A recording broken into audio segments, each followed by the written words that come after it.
the law you can't escape. Freedom isn't built on feelings. It's built on commands. Every morning, you wake up to a war, not against the world, but against the part of you that negotiates, that hesitates, that waits for permission from emotions that will never arrive. You've been taught to listen to yourself, to honor your feelings, to wait until you're ready. That teaching is a trap. Discipline isn't about feeling strong. It's about moving when you feel weak. It's not about inspiration. It's about instruction. Most people spend their lives waiting to feel motivated, waiting to feel capable, waiting to feel deserving. They die waiting. You're here because something in you knows the truth, that feelings are weather. They change. They lie. They promise tomorrow what they can't deliver today. But commands are architecture. There's a protocol buried in this book. 3 words, simple enough to remember in your weakest moment, powerful enough to rebuild your entire existence. You'll discover it at the end, but you'll practice it with every page. Because starting now, you stop asking how you feel. You start asking what you command. No feelings, just action. Why feelings fail and commands win. You are not here to feel better. You are here to act better. Understand this. Your emotional system was designed for survival, not achievement. It wants you safe, small, comfortable. It will manufacture every reason to stop, every excuse to delay, every justification to surrender. And if you negotiate with it, you lose. Feelings are software running on outdated code. They tell you to rest when you need to push, to quit when you're close, to retreat when breakthrough is one action away. This book teaches a different system, not emotional management, but command structure. You will learn 12 laws. Each one rewires how you relate to action. Each one removes another layer of internal debate. By the end, you won't need motivation. You won't wait for readiness. You won't ask yourself if you feel like it. You'll simply execute. Because discipline isn't a feeling. It's a refusal. A refusal to let emotion dictate movement. A refusal to negotiate with the version of you that wants to stay small. This is not a journey of self-love. It's a manual for self-command. What you're about to learn will feel uncomfortable. That discomfort is the price of admission to the life where you don't hope, you don't wish, you don't wait. You act. You move. You become. The 12 laws await. No feelings. Just action. Chapter 1. Refuse to negotiate with laziness. Laziness is not a feeling.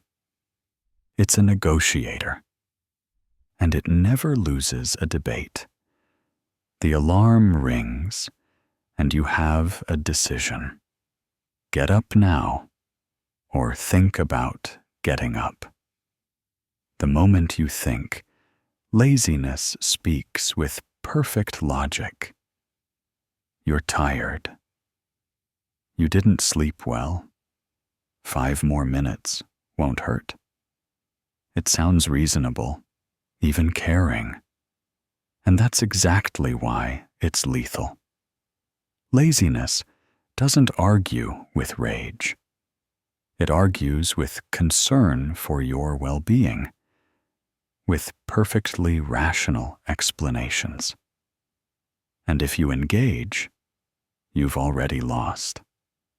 How many times have you debated yourself out of action? How many workouts negotiated into rest days? How many projects delayed by perfectly reasonable explanations?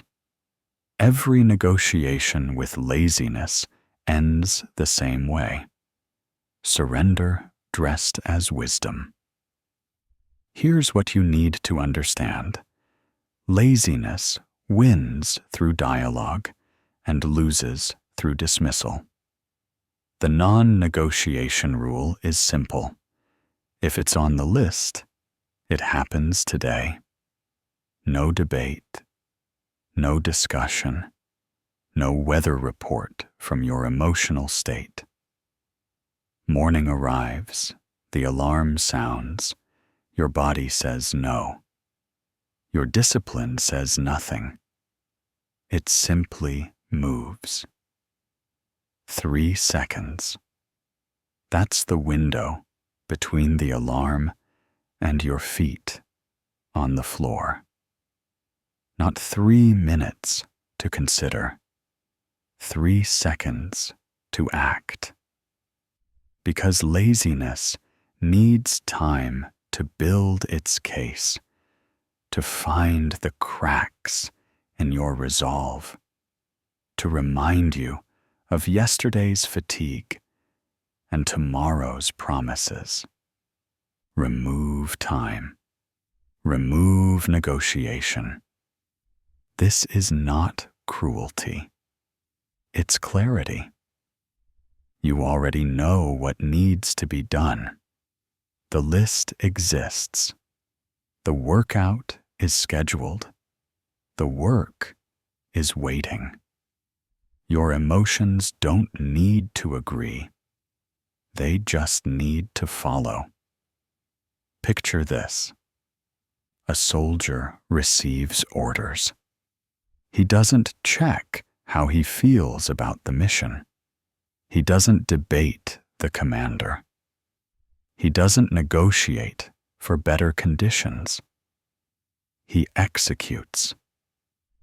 You are both the soldier and the commander, and the command has been given. Most people think discipline is about winning the internal argument. It's not. It's about refusing to have the argument at all. When the thought arrives, should I? The answer is automatic. It's on the list.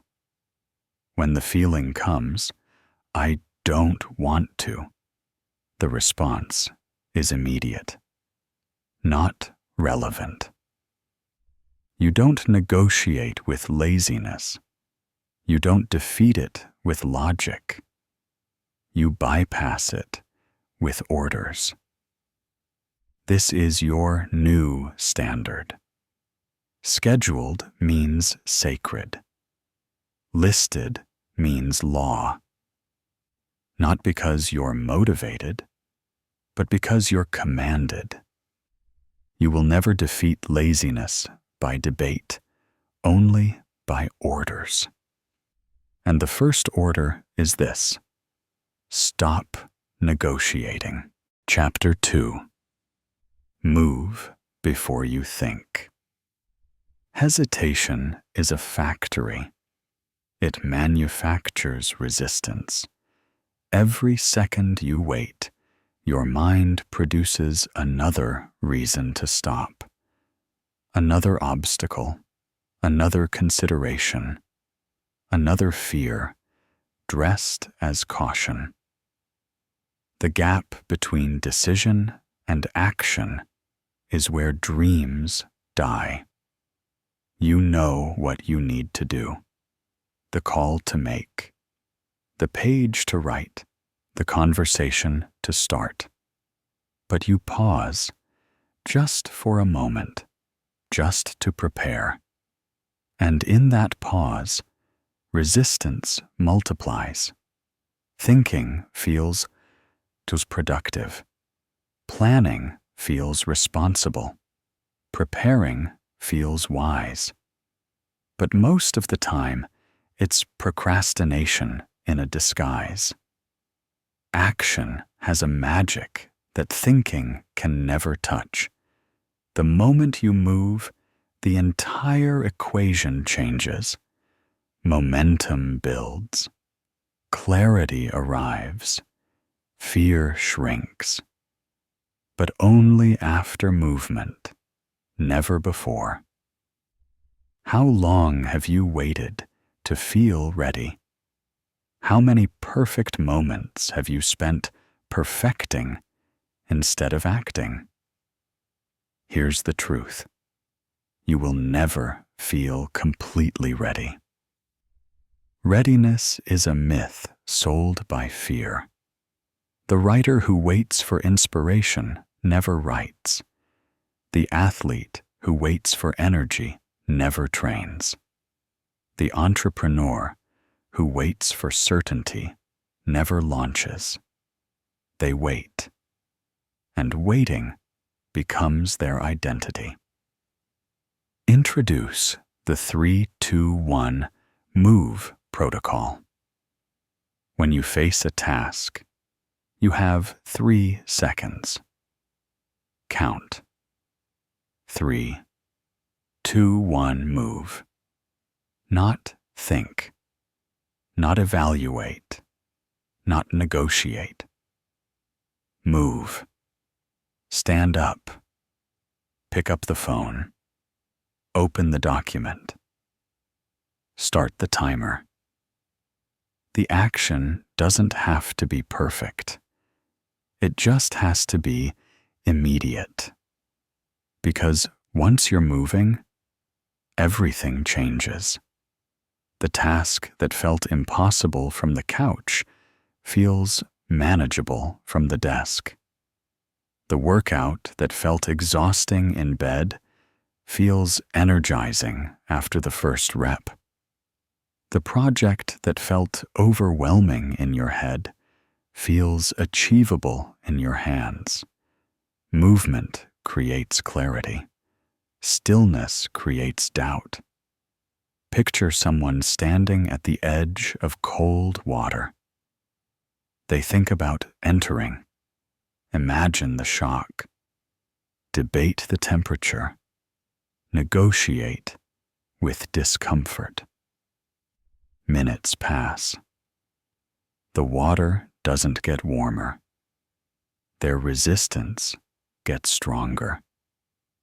Now picture someone who runs and jumps in 3 seconds.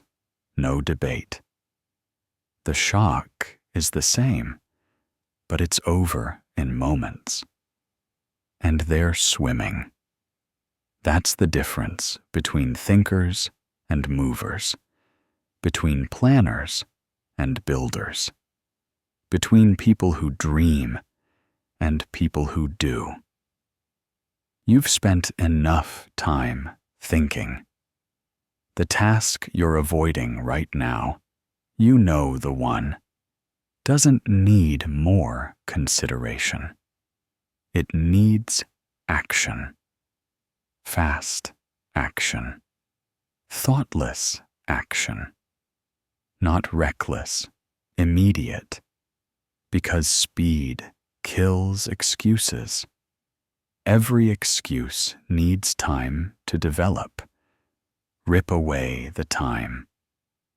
When the moment comes, count down. 3, 2, 1, and move your body before your mind can object. This is not impulsivity. It's execution. You've already decided what matters. The list exists. The plan is clear. Now remove the gap where hesitation lives. Action first. Feelings second. Results always. Speed kills excuses. Chapter 3. Control your thoughts or be controlled. Your mind is not your friend. It's a narrator. And most of the time, it's lying. Every thought feels true. Every fear feels valid. Every doubt feels like wisdom. But feelings of truth aren't truth. The voice in your head will tell you you're not ready, that you're not capable, that you should wait, that you should quit. And if you believe it, it becomes your reality. Not because it was true, but because you obeyed it. Most people lose the war for discipline in their own heads. They don't fail because the task is too hard. They fail because their thoughts convinced them it was impossible. Thoughts create feelings. Feelings drive behavior. Behavior becomes identity. Control the thought, control everything. But here's the problem.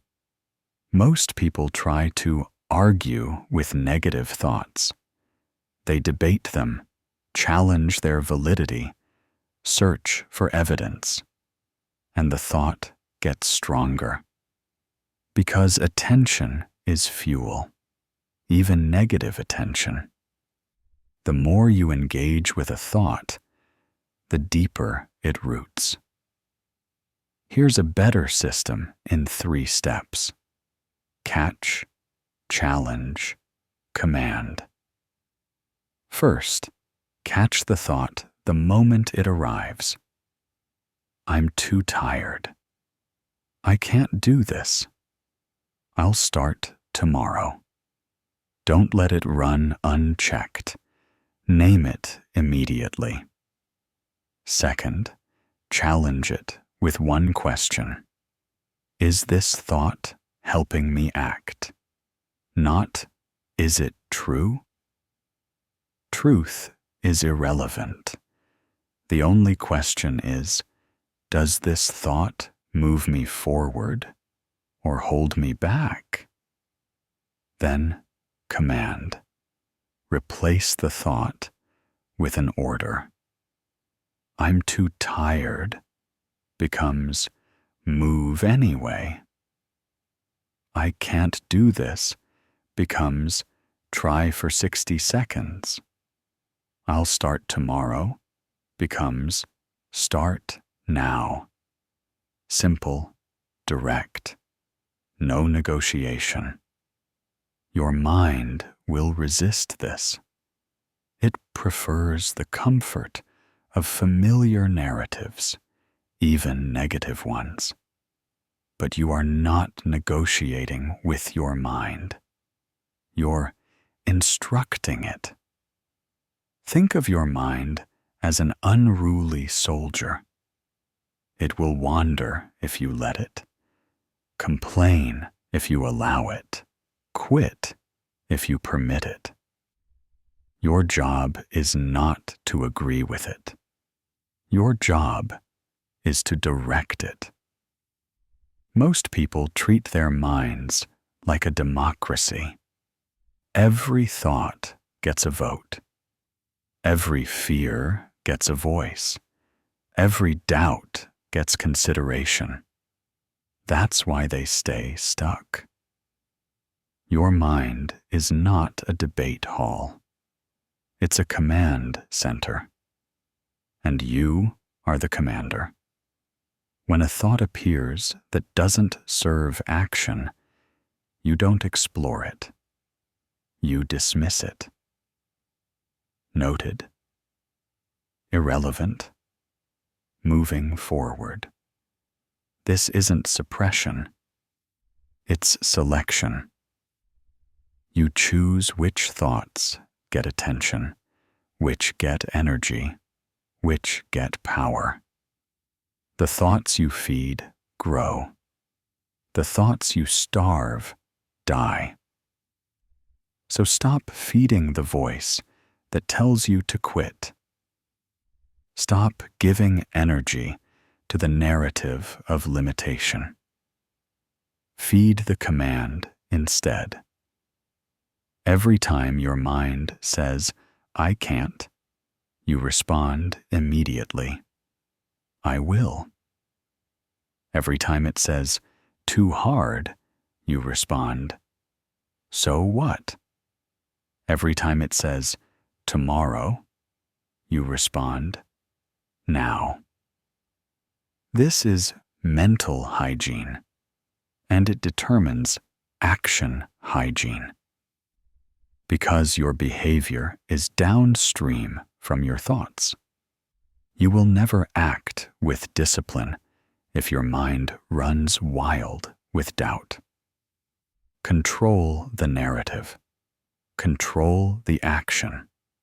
Control the life. Your mind is not a debate hall. It's a command center. And starting now, you command it. Chapter 4. Force. Repetition. Until it becomes identity. Discipline is not a decision you make once. It's a behavior you repeat until it becomes who you are. You don't decide to be disciplined. You act disciplined until deciding is no longer required.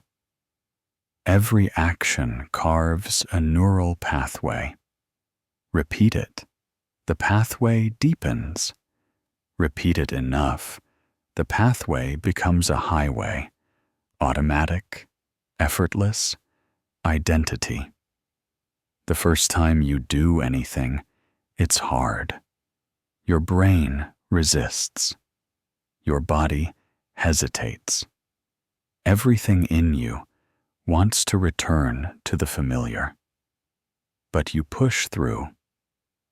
The second time is slightly easier, not because you're stronger, but because your brain recognizes the pattern. The 10th time, there's less resistance. The 30th time, it's routine. The 60th time, it's who you are. This is the 30-60 rule.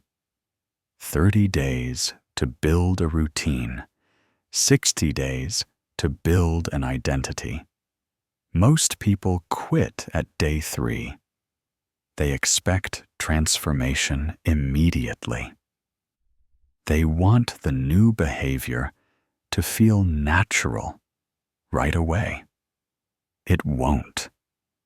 Change is uncomfortable. Repetition is boring. Consistency is unglamorous. But it's the only path. You cannot think your way into a new identity. You cannot wish yourself into discipline. You must repeat the behavior until your brain accepts it as normal.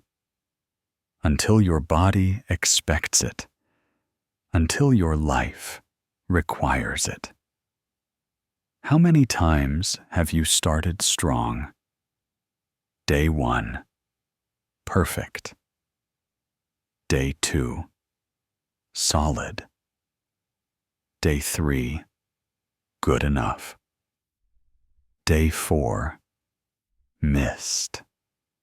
and it dies there. Because you didn't understand the rule. The first 30 days aren't about perfection. They're about repetition. You're not trying to do it well. You're trying to do it consistently. Even poorly done counts. Even hardly done counts. Even half done counts.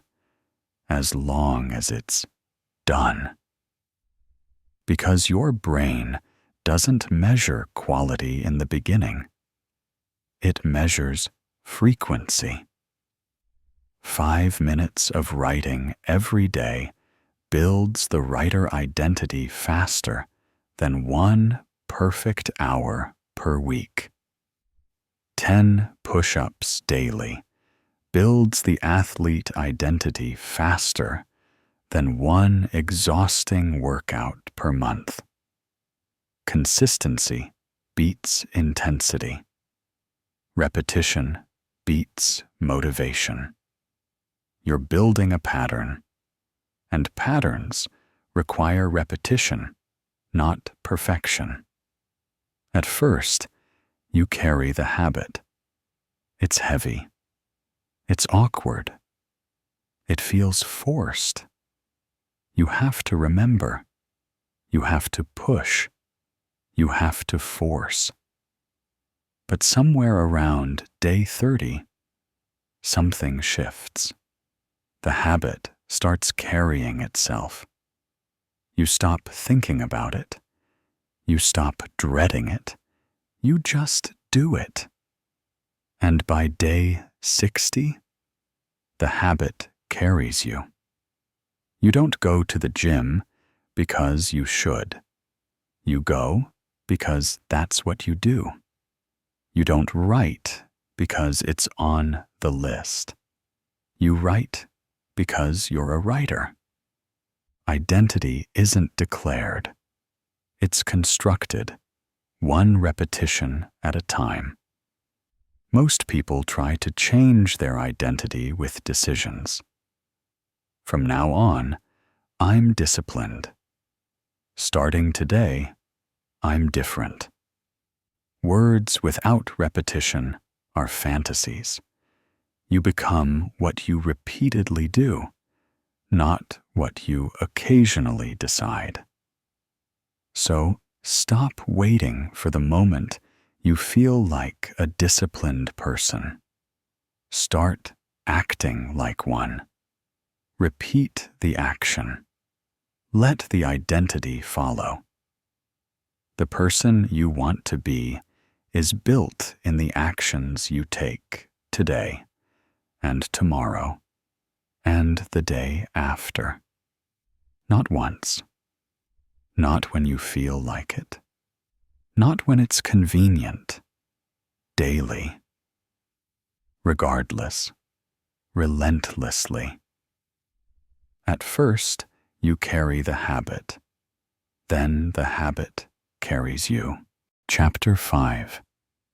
Command yourself with precision. Vague self-talk creates vague results. I should work out more. I need to be productive. I want to get better.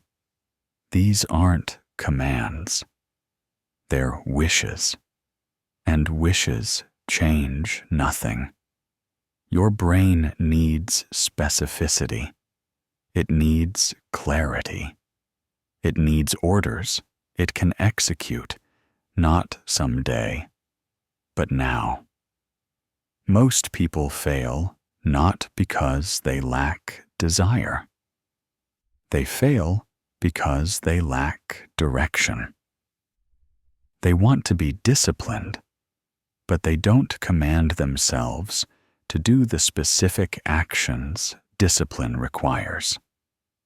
There's a massive difference between I should exercise and do 20 push-ups now. One is a thought. The other is an instruction. Thoughts are passive. Instructions are active. and your brain responds to instructions. When you say, "I need to write more," your brain nods and does nothing. The statement is too abstract, too general, too easy to postpone. When you say, "Write 200 words in the next 15 minutes," your brain has a mission: clear, measurable, immediate. Introduce the command board. Every morning, before you do anything else, write 3 commands. Not goals, not intentions. Commands. Specific actions you will complete today. Not be productive, finish the report by 11 a.m. Not eat better, no sugar until 6 p.m. Not work on the project, write 500 words of Chapter 2. Each command must have 3 qualities. It's specific, it's measurable, and it's time-bound. Without these, it's not a command. It's a hope. And you don't operate on hope anymore. Write the 3 commands. Put them somewhere visible. A note card, your phone background, a sticky note on your monitor. These are your orders for the day. Not suggestions, not ideas. Orders. And you execute them. The beauty of precision is it removes interpretation. There's no debate about whether you did it. Either you wrote 500 words or you didn't. Either you finished the report by 11 a.m. or you didn't. Either you avoided sugar until 6 p.m. or you didn't. Clear, binary, done or not done. This removes the gray area where excuses live. When your command is vague, you can always rationalize partial effort as success.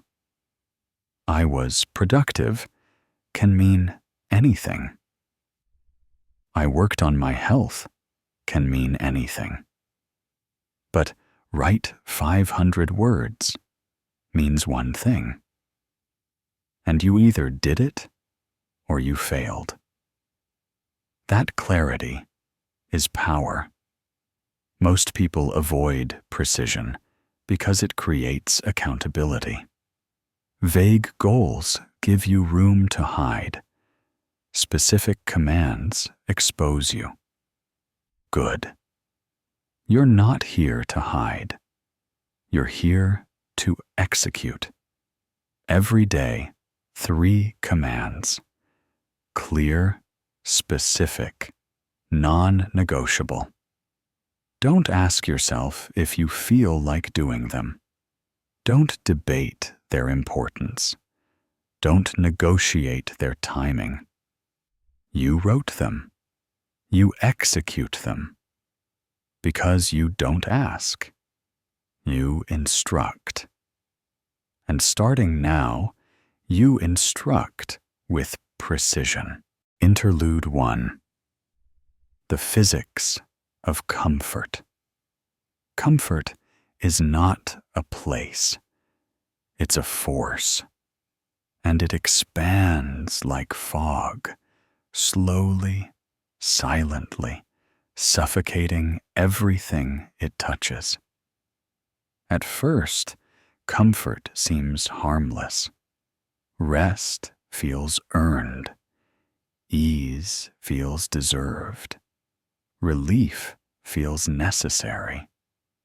But comfort doesn't stop at recovery. It spreads. One day off becomes 2. One compromise becomes a pattern. One exception becomes the rule. And before you realize it, you're not resting. You're hiding. Comfort whispers. It never shouts. It never demands. It simply suggests, you've done enough. You deserve this. Tomorrow is soon enough. And you nod, because comfort feels like wisdom. But it's sedation.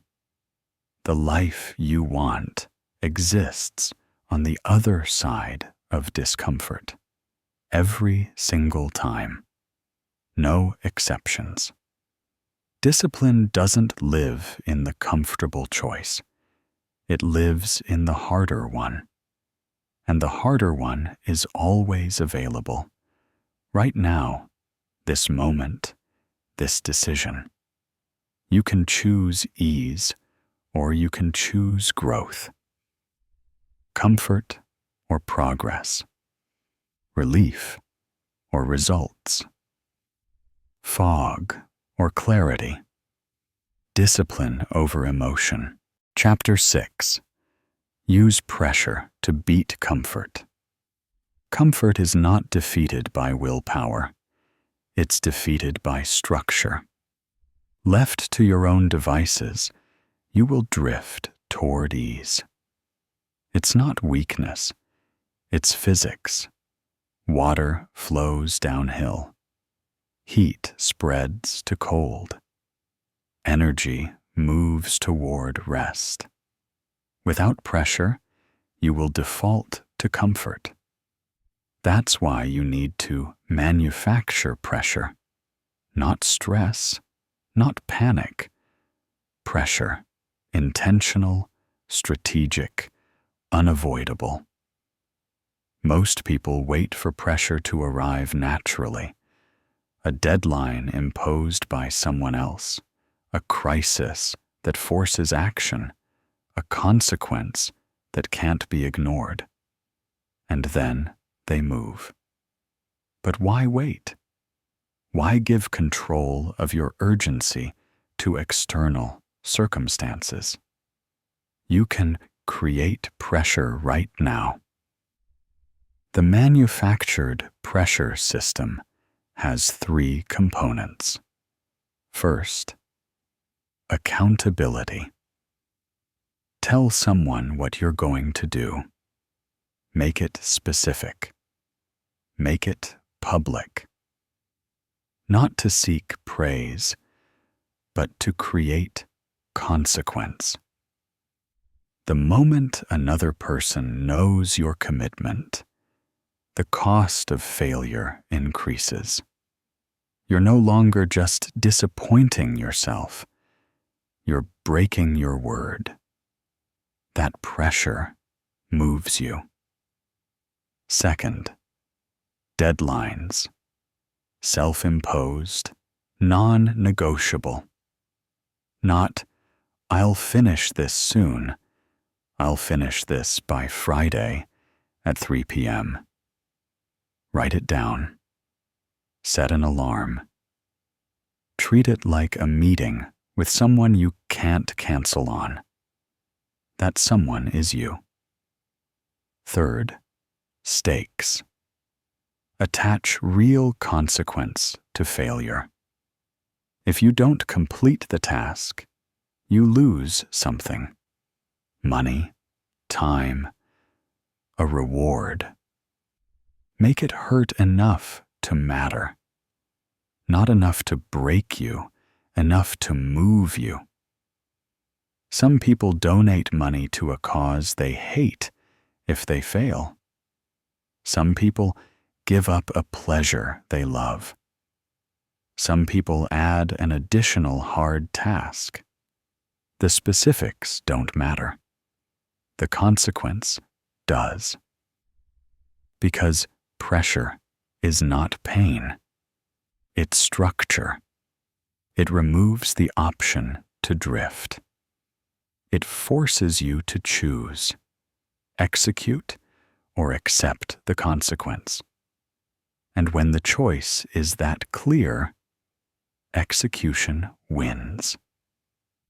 Think about how you behave when someone else sets the deadline.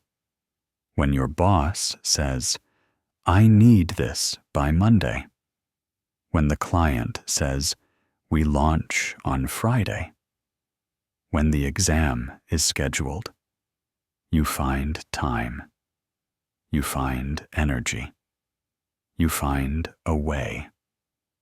Not because you suddenly became more capable, but because the pressure was real. Now impose that same pressure on yourself. Don't wait for life to force you. Force yourself first. Create accountability. Set deadlines. Attach stakes. And watch how quickly comfort loses its grip. Most people think they lack discipline. They don't. They lack structure. Discipline thrives in constraint. It suffocates in freedom. Too many options creates paralysis. Too much time creates procrastination. Too little consequence creates comfort. But pressure creates movement. You don't need to feel motivated when the deadline is real. You don't need to feel ready when the stakes are high. You just move, because the alternative is worse. Stop waiting for external pressure. Build it yourself. Make your commitments public. Make your deadlines real. Make your consequences matter. Pressure is not pain. It's structure. And structure is freedom. Chapter 7. Choose effort over relief. There are two kinds of pain. The pain that grows you and the pain that shrinks you. Effort hurts. Discipline hurts. Pushing through resistance hurts. But that pain ends, and it leaves something behind. Strength, skill, progress. Regret also hurts. Quitting hurts. Watching yourself fail hurts. But that pain doesn't end. It compounds. It echoes. It haunts. You get to choose which pain you carry. Most people choose relief in the moment. They stop at 90%. They quit when it gets hard. They choose the easier path. And they think they're avoiding pain. They're not. They're just postponing it. The relief you feel when you quit is temporary. The regret you feel when you realize what you gave up is permanent. Every time you stop early, you teach yourself that discomfort is the limit, that when things get hard, you fold. And that lesson applies everywhere. The workout you cut short, the project you abandoned, the conversation you avoided, the goal you lowered. Each one tells you the same story. I'm someone who stops when it's uncomfortable. And eventually, that becomes your identity. Introduce the finish line rule. Never stop at 90%. You're tired. You've done most of the work. Close enough feels good enough. It's not. Because the last 10% is where transformation happens. The final rep builds the muscle. The last page finishes the chapter. The difficult conversation creates the breakthrough. 90% gets you the same result as 0%. Incomplete. And incomplete teaches you nothing except how to quit. Here's what finishing teaches you. You're capable of more than you think. Every time you push through the moment you want to stop, you expand your capacity. Not by a lot, by a little. But those little expansions compound. 6 months of finishing looks like discipline. 6 months of stopping at 90% looks like wasted potential. The gap between the two is tiny in each moment, enormous over time. You know the feeling. The moment when your body says stop, when your mind says good enough, when relief is right there, waiting.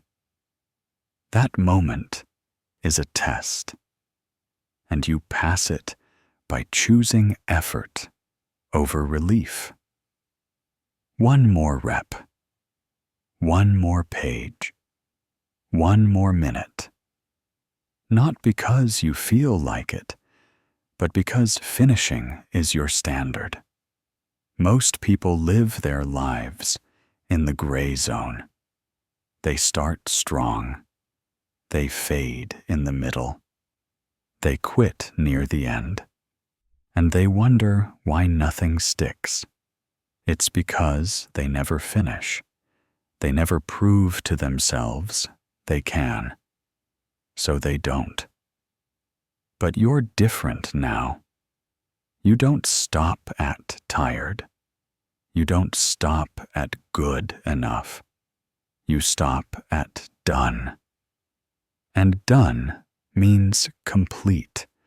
Not almost, not mostly, but complete. Effort fades. Regret lasts. Choose the pain that ends. Choose effort. Choose finishing. Chapter 8. Fight impulses with long-term pain. An impulse is a thief. It steals your future to pay for your present. The urge to scroll instead of work. The pull toward junk food instead of discipline. The desire to sleep in instead of train. Every impulse offers the same deal. Feel good now, pay later. And the price is always higher than you think. Most people fight impulses with willpower in the moment.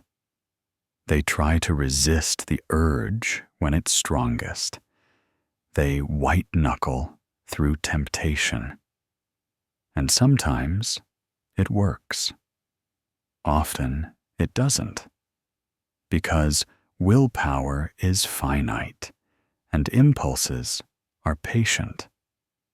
They wait until you're tired, until you're stressed, until your defenses are down. And then they strike. Here's a better weapon: long-term pain. Introduce the future mirror. When the impulse arrives, don't fight it directly. Project forward. Not 5 minutes, 5 hours, 5 days, 5 months. See yourself after you surrender to the impulse. The wasted afternoon, the bloated guilt, the broken streak, the disappointed reflection. Feel that future pain now. Make it vivid. Make it real. Because impulses sell fantasy. They show you the pleasure and hide the cost. The future mirror reveals the full transaction.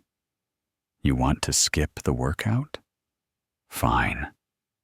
But see yourself tonight, disappointed, weaker, one more day of momentum lost. You want the comfort food? Okay. But feel yourself an hour later, sluggish, regretful, further from your goal. You want to waste the morning? Go ahead. But see yourself at noon, rushed, behind, stressed by your own choice. The impulse doesn't look as appealing when you see the whole picture. Most people only see the immediate payoff. They don't calculate the compound cost. One skipped workout is just one workout, unless it's the start of a pattern. Then it's the beginning of atrophy. One indulgence is just one meal, unless it's the crack in your discipline. Then it's the collapse of your standard. One wasted morning is just a few hours, unless it's the day you needed to build momentum. Then it's the week that never recovered. Impulses are thieves. They steal compound interest from your future, and you don't negotiate with thieves. When the urge arrives, pause for 10 seconds. Use the future mirror. See through the cost clearly. And then choose, not based on what feels good now, but based on who you're becoming. The person you want to be doesn't surrender to impulses. They don't trade their future for temporary relief. They see the trap, and they walk past it.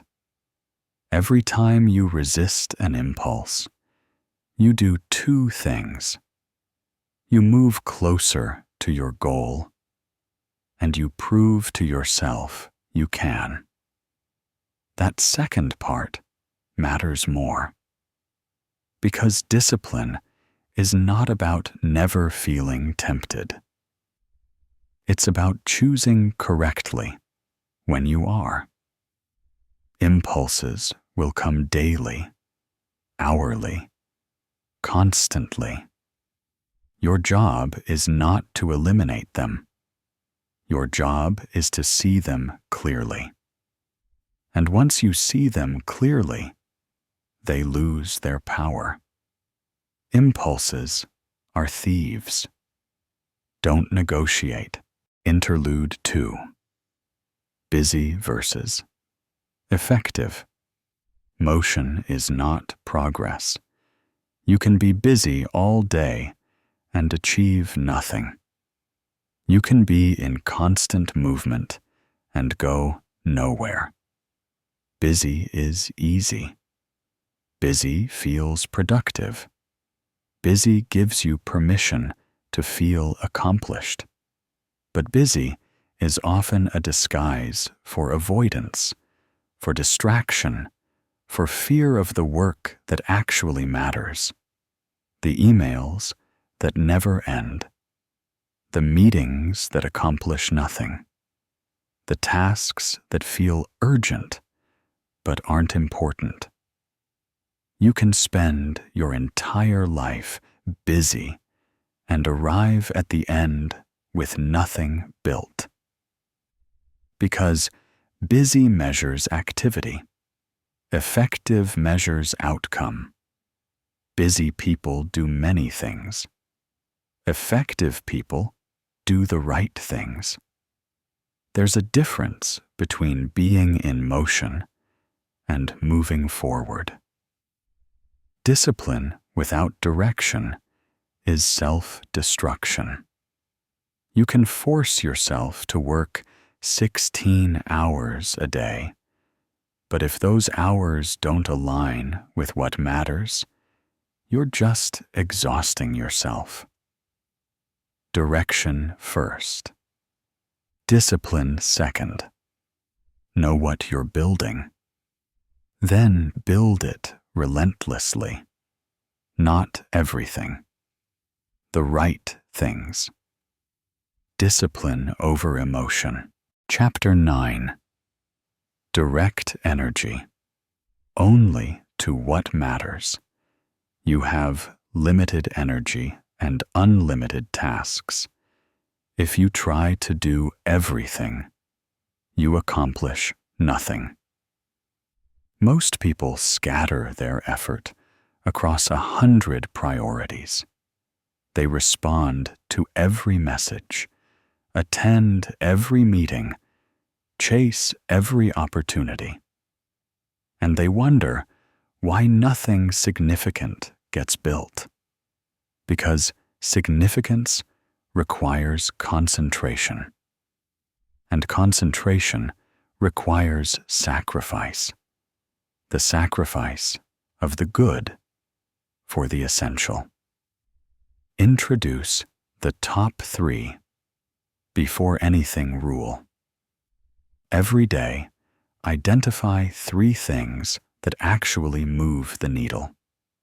Not the most urgent, not the loudest, the most important. The tasks that, if completed, would make today a success, even if nothing else gets done. Write them down. Protect them fiercely. These 3 tasks are sacred. They get your peak energy, your best hours, your full focus. Everything else is secondary. Most people do the opposite. They handle the easy tasks first. The emails, the messages, the small requests. And by the time they get to the important work, they're drained. So the important work gets their weakest effort, or none at all. And they stay busy, but unproductive. Teach peak hour protection. You have a window every day when your mind is sharpest. For most people, it's morning. For some, it's late night. Identify yours. That window is sacred. It belongs to your top 3. Not email, not meetings, not distractions, deep work only. Protect those hours like your life depends on them, because your goals do. The person who guards their peak hours builds empires. The person who gives them away stays stuck. Most people let their time be dictated by other people's priorities. They respond to whoever yells loudest. They work on whatever appears most urgent.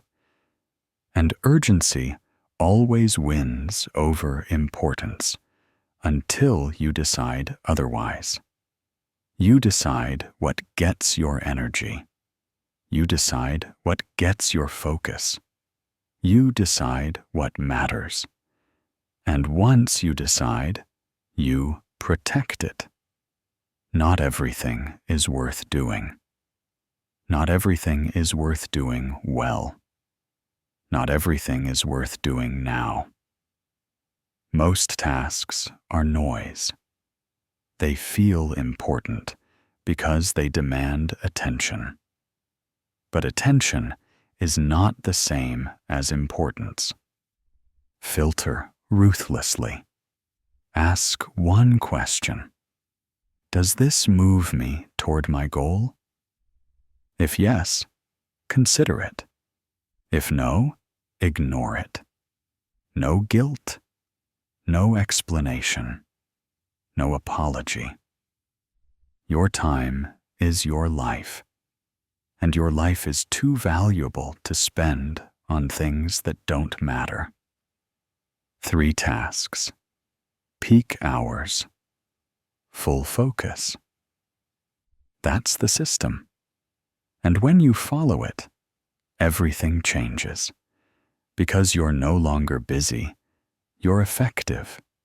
You're no longer scattered, you're concentrated. You're no longer reactive, you're intentional.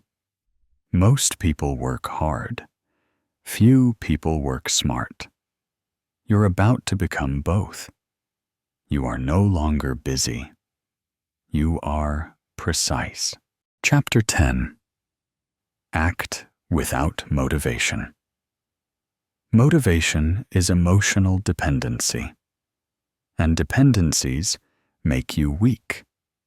When you need motivation to act, you give control to something unreliable, a feeling that comes and goes, a mood that shifts with sleep, with weather, with nothing at all. People who wait for motivation wait forever. Because motivation is a visitor. It arrives unannounced.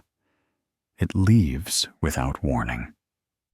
And if your action depends on its presence, your action becomes sporadic, inconsistent, ultimately worthless.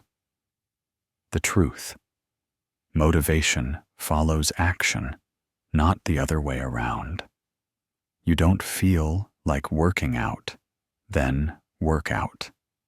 You work out, then feel motivated. You don't wait to feel inspired, then write. You write, then inspiration arrives. Action first, feeling second, always. Most people have it backwards. They treat motivation as the fuel. It's not. It's the exhaust, the byproduct of movement, not the cause of it. So stop waiting. Introduce the decision-action gap. The moment you decide something needs to be done, you have 5 seconds. 5 seconds to move your body toward action, not 5 minutes to build motivation. 5 seconds to begin. Stand up, open the laptop, pick up the weight, dial the number, some physical movement that commits you. Because once you start, continuing is easy. It's the starting that kills most people. And starting doesn't require motivation. It requires a decision followed immediately by movement. 5 seconds. Count down if you need to. 5, 4, 3, 2, 1. Move. This removes the gap where hesitation lives, where motivation is supposed to arrive. That gap is a trap. You've been taught to wait for readiness, to honor your feelings, to respect your emotional state. That teaching keeps you weak, because your emotional state is never going to consistently align with what needs to be done. Some days you'll feel great. Most days you'll feel neutral. Many days you'll feel terrible. And if you only act when you feel great, you'll accomplish nothing. Discipline means acting regardless, not when you feel motivated, but when it's time. Not when you feel strong, but when it's scheduled. Not when you feel inspired, but when it's required. Your calendar doesn't care how you feel. Your goals don't care how you feel. Your future self doesn't care how you feel. They care what you do. So do it. Motivation is a luxury. Action is a necessity. And you don't build a life on luxuries. Most people treat their discipline like a car that needs fuel before it can move. They wait for the motivation to fill the tank. You're not a car. You're a soldier. You don't need fuel. You need orders. And you've already given them. The workout at 6 a.m. The writing session at noon. The uncomfortable conversation tonight. These aren't suggestions waiting for motivation to approve them. They're commands waiting for execution. Your emotions don't get a vote. They just come along for the ride. And after a few weeks of this, something interesting happens. You stop waiting for motivation. You stop checking how you feel. You just act. Because that's who you are now. Someone who acts, not someone who feels, then acts, but someone who acts, then feels. The order matters. Motivation is a drug. And like any drug, the more you depend on it, the more you need it, and the less reliable it becomes. Break the dependency. Act because it's required, not because it feels right. Act because it's scheduled, not because you're inspired. Act because you commanded yourself, not because you want to. This is freedom, not from discipline, but from emotion. You're no longer held hostage by your feelings. You're no longer waiting for permission from your mood. You act, you move, you execute every single day, regardless of how you feel. Because you understand now. You act because it's required, not because it feels right. Chapter 11. Engineer your environment. Your environment is not neutral. It's either pushing you forward or pulling you back. Every single moment. The apps on your phone, the food in your kitchen, the people in your life, the layout of your workspace. Each one is voting on who you become. Most people try to build discipline in environments designed for distraction. They try to eat healthy with junk food in the cupboard. They try to focus with notifications enabled. They try to be productive in spaces built for comfort. And they wonder why willpower isn't enough. Because willpower is expensive.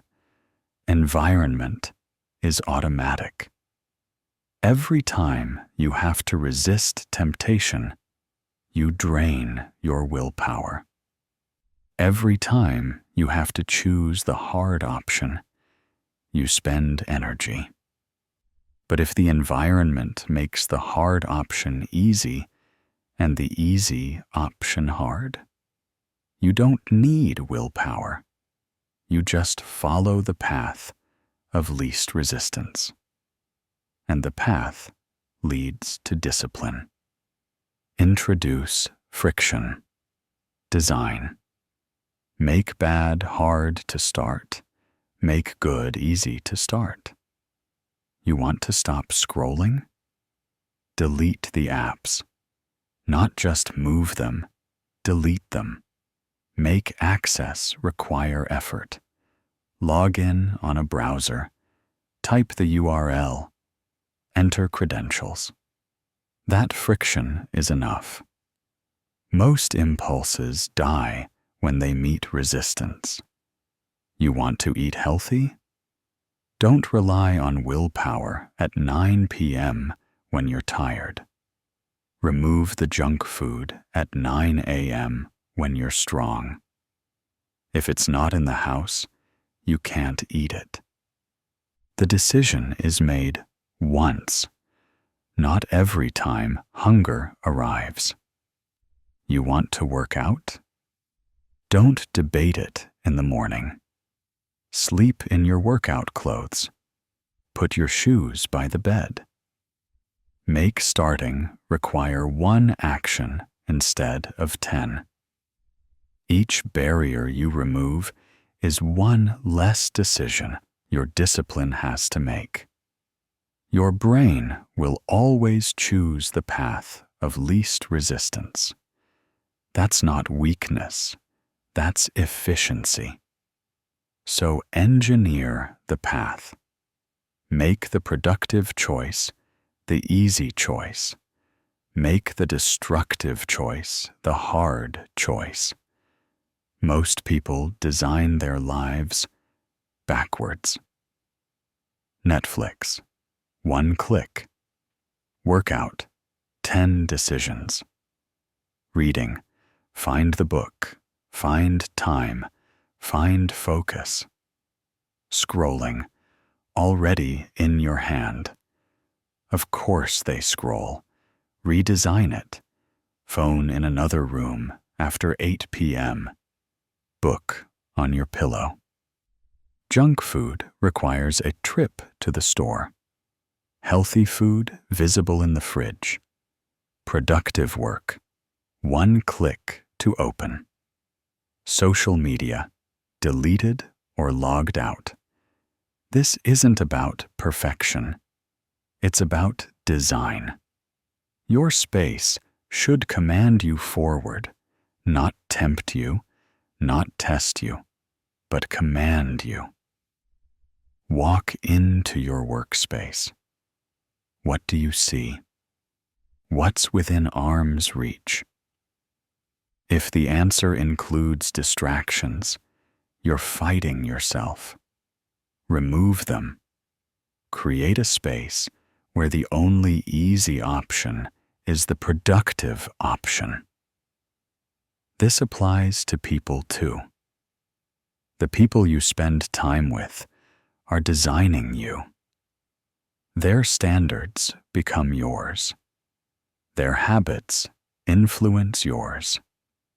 Their conversations shape your thinking. You can force yourself to be disciplined while surrounded by people who aren't, but it's expensive.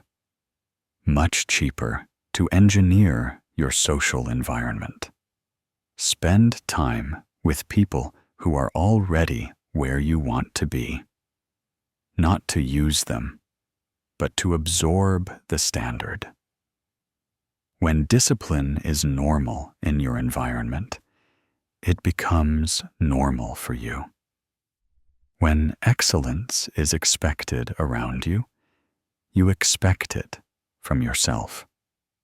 This is not about blaming your environment. It's about designing it. You have more control than you think. Your phone, you control it.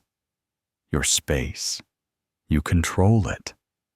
Your schedule, you control it. Your relationships, you control them. Stop fighting against your environment. Engineer it to serve you. Make good automatic. Make bad difficult. and watch how much easier discipline becomes. Your space should command you forward. Interlude 3.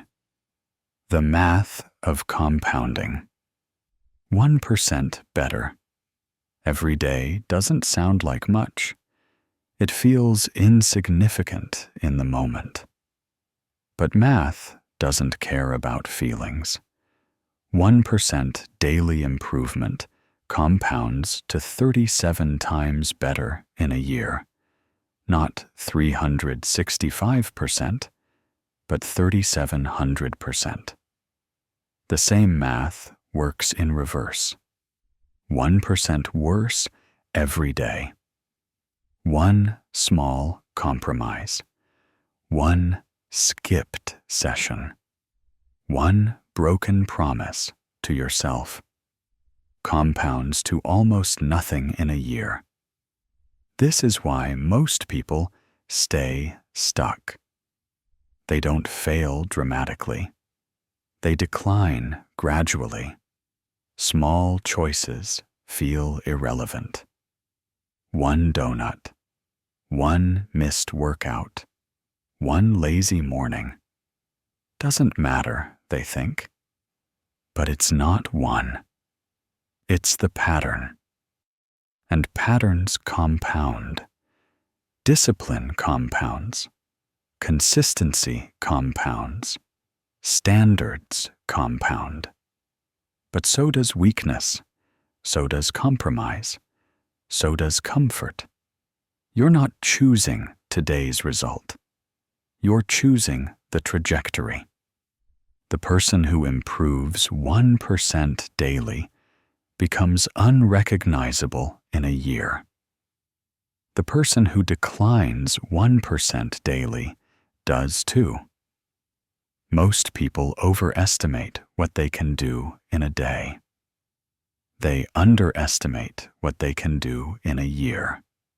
So they try to transform overnight. And when they can't, they quit. Stop trying to change everything today. Change one thing. 1%. Then protect it tomorrow. And the next day. And the next. Let the math work for you. Discipline compounds. Weakness compounds faster. Choose carefully. Chapter 12. Identity and the Unbreakable Standard. You've learned the laws. You've practiced the protocols. You've built the systems. Now comes the final shift. From behavior to identity. Because lasting discipline is not about what you do. It's about who you are. You can force yourself to act disciplined for a while, but eventually, force fails. Eventually, you need to become the person who doesn't need to force, the person for whom discipline is not an effort, but a standard. Most people think identity is fixed. You're either disciplined or you're not. You're either strong or you're not. But identity is not genetic. It's constructed from the actions you repeat, from the standards you refuse to lower, from the promises you keep to yourself. Every time you do what you said you would do, you reinforce an identity. I'm someone who keeps their word. Every time you choose effort over relief, you reinforce an identity. I'm someone who finishes. Every time you act without motivation, you reinforce an identity. I'm someone who executes regardless. Do it enough times, and it's no longer what you do. It's who you are. But identity needs protection because you will be tested. Days when everything goes wrong, weeks when progress stalls, moments when quitting would be so easy. Those moments reveal whether your discipline is behavior or identity. Behavior breaks under pressure. Identity holds. Introduce the oath. Not a wish, not a goal, a declaration of who you are. Write it. Say it aloud. I do not wait for feelings. I execute. I do not negotiate with weakness. I command. I do not stop at discomfort. I finish. This is not motivation. It's a reminder of the standard you chose, of the identity you built, of the person you refuse to stop being. Read it every morning, especially on the days you don't want to, because those are the days that matter most.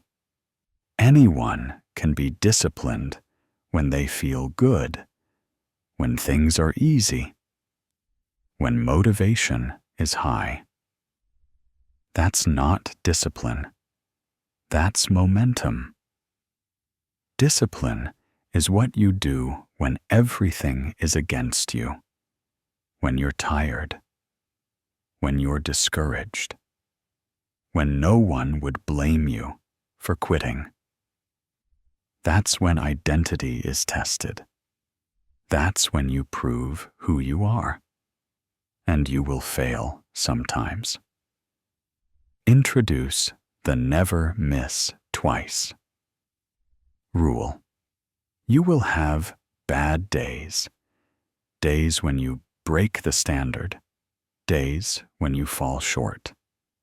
That's human. But you never miss twice. One missed workout is a break. 2 missed workouts is the beginning of a pattern. 1 undisciplined day is a stumble. 2 undisciplined days is a direction.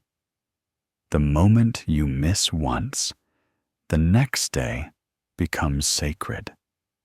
That's the day that determines whether the miss was an exception or the start of a collapse. Protect that day with everything. Because discipline is not about perfection.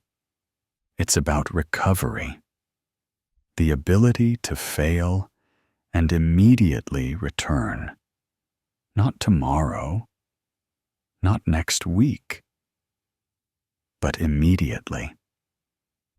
That's the unbreakable standard.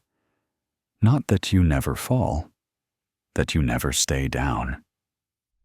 Most people miss once and spiral. They think, I already broke the streak. Might as well continue. That's the trap. 1 miss is nothing. It's the second miss that destroys you. Never miss twice. You've come this far. You've learned the laws, built the habits, forged the identity. Now protect it. Not with perfection, but with relentlessness. The person you've become doesn't negotiate with laziness, doesn't wait for motivation, doesn't stop at discomfort. You act, you move, you execute. Not because it's easy, because it's who you are. And who you are is unbreakable. Remember the protocol from the beginning? The 3 words you've been practicing all along? It was never hidden. It was the answer from the start. No feelings, just action. That's the code, the command, the identity. When doubt arrives, no feelings, just action. When fear speaks, no feelings, just action. When comfort tempts, no feelings, just action. 3 words, 1 standard. Unbreakable. You don't chase discipline anymore. You embody it. Finale. 7-day bootcamp. You've read the philosophy. Now execute the practice. 7 days, 7 commands, 1 transformation. This is not theory. This is activation. Day 1. Define your 3 non-negotiables.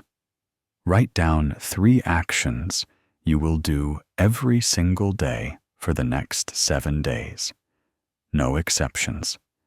They must be specific, measurable, and completable in under 30 minutes total. Examples: 20 push-ups before breakfast. Write 200 words. No phone for the first hour after waking. Write them.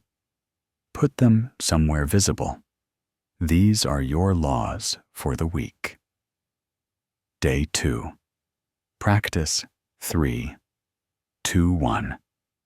Move all day. Today, every time you face a task, you have 3 seconds. Count down. Move. No thinking. No preparing. No negotiating. Set a timer. 3 seconds from decision to action. Practice it 10 times today. Count them. By tonight, hesitation will feel foreign. Day 3. Write your 3 command sentences. These are the orders you give yourself when weakness arrives. Structure. When, situation, I, action. Examples.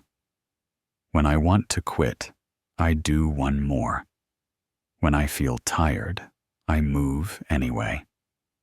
When I want to scroll, I close my eyes for 10 breaths instead. Write 3. Say them aloud 5 times.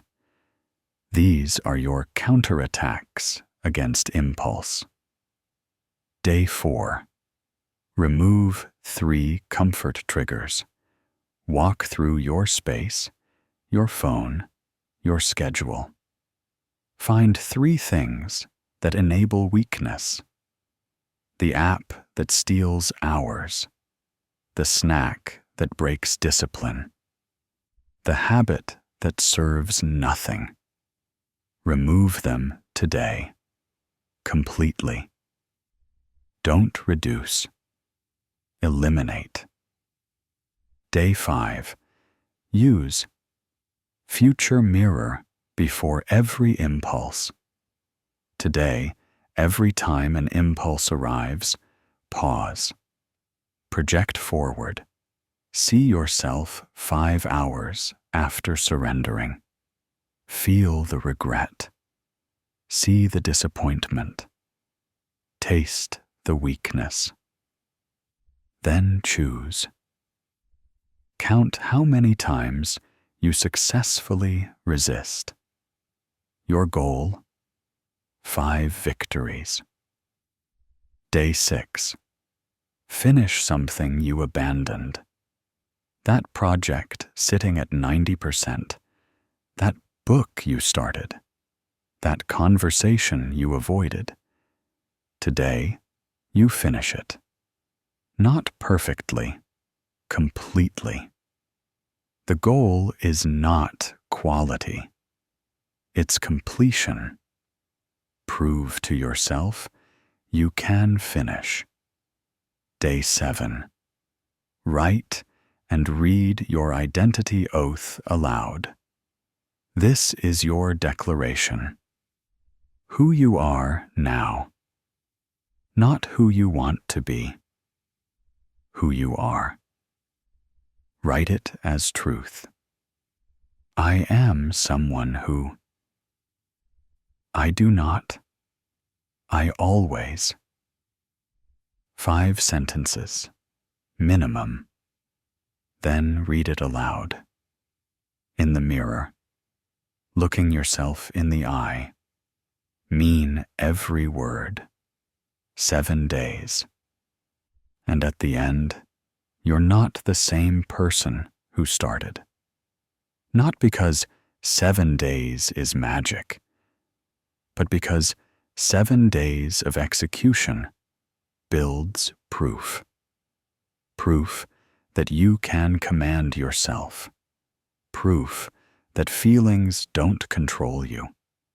Proof that discipline is not something you chase. It's something you embody.